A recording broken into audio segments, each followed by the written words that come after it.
Bueno, gracias por la invitación, saludos también.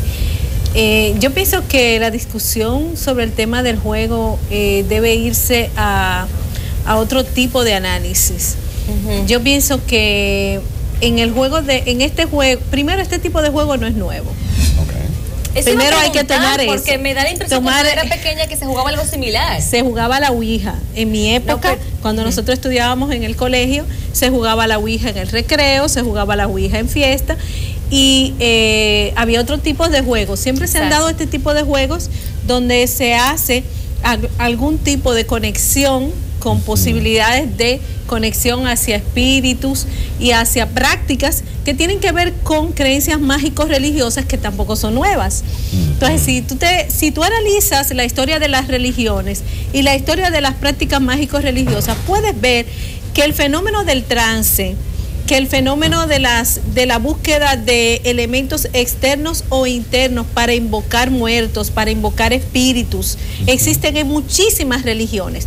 Tú coges el norte de Europa y vas a encontrar en toda la franja norte de Europa todo lo que son diferentes corrientes del tipo espiritista, también en las culturas anglosajonas, y también lo encuentras en las culturas indígenas y en las culturas africanas. La presencia de las prácticas espiritistas donde se invocan muertos, donde el chamán hace incluso rituales para invocar muertos, para invocar espíritus, y en las corrientes religiosas que catalogan este tipo de prácticas desde la perspectiva vinculada a lo negativo o a lo que es satanismo, están vinculadas a las corrientes judeocristianas, lo que no ocurre con otras prácticas mágico-religiosas de muchas culturas y sociedades en el mundo. Pero entonces lo que estoy entendiendo por esta explicación es que realmente en ese juego existe una conexión con algo. Probablemente sí, probablemente no.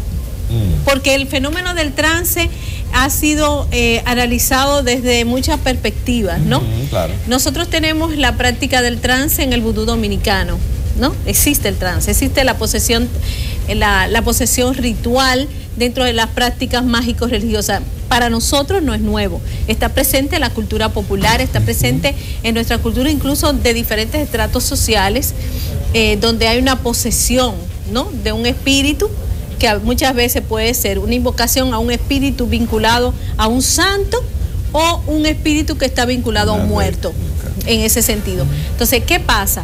Yo no te puedo decir a ti es verdad o es mentira, claro, porque eso pasa, traspasa el límite de la ciencia. Entre la ciencia y la religión se ha dado una frontera, ¿no?, clara, donde después de que pasamos la Ilustración, después que pasamos la media y entramos en todo lo que fueron las corrientes científicas, se ha establecido una claridad, y hoy más que nunca, de que la ciencia no llega a establecer demostraciones de explicaciones sobre fenómenos sobrenaturales, y la religión también establece clara la diferencia con el tema de la ciencia. Y hay muchos programas científicos y también personas que han intentado desde un punto de vista totalmente pragmático de demostrar algunas situaciones que no dan explicación, como bien usted señala, que no pueden explicar, y que sí se concluye en algunos casos de que es algo que pudiera llamarse paranormal. Pero en este caso que nos ocupa específicamente del juego Charlie Charlie,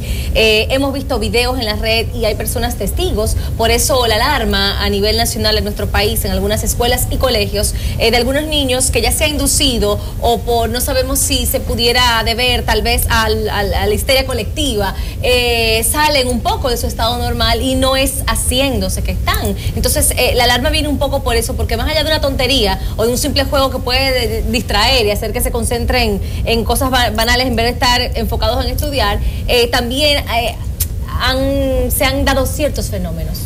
Mira, yo pienso que la presencia de este juego en el sistema educativo, su fuerza, su fortaleza, va a depender de la forma en que lo manejen los profesores y los directores de los centros. Entonces, con las prohibiciones o con las calificaciones de este juego como satánico, en vez de reducir su incidencia, lo que hace es ampliarla. Claro. O sea, en la medida en que tú conviertes eso en prohibido, lo conviertes en algo más misterioso, en algo todavía que raya en fenómenos de miedo, de temor, de terror o pánico, entonces estás dándole poder al juego, claro, y le estás dando poder a las posibilidades de que el juego afecte el clima educativo. Yo pienso que la presencia del juego cuestiona al sistema en otro sentido, y es que es lo que yo quiero anotar. Primero, en el sentido de qué pasa con nuestros jóvenes en la escuela. ¿Por qué se están buscando espacios buena pregunta de juegos que generen histerias colectivas o de juegos vinculados al miedo en el espacio educativo? ¿Qué tantos vacíos o brechas ha generado la práctica educativa para que los estudiantes y los jóvenes caminen hacia ese tipo de práctica? ¿De qué forma se está trabajando materias como que se supone que deben darse como formación humana y religiosa, o cívica, o las ciencias sociales, donde los jóvenes tengan herramientas para trabajar la relación con este tipo de juego de una forma distinta? Entonces yo creo que el abordaje debe ser diferente. El enfoque. Claro que sí. ¿Y la familia? Por igual.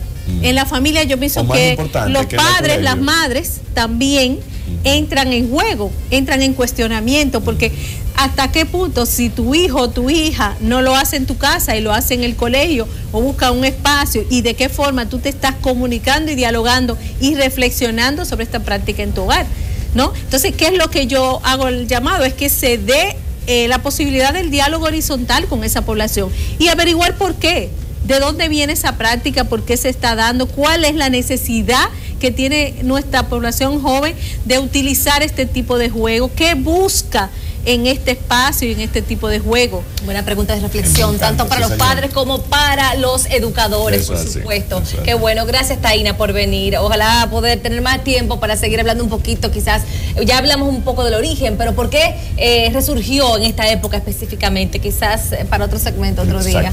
Bueno, muchísimas gracias por haber estado con nosotros.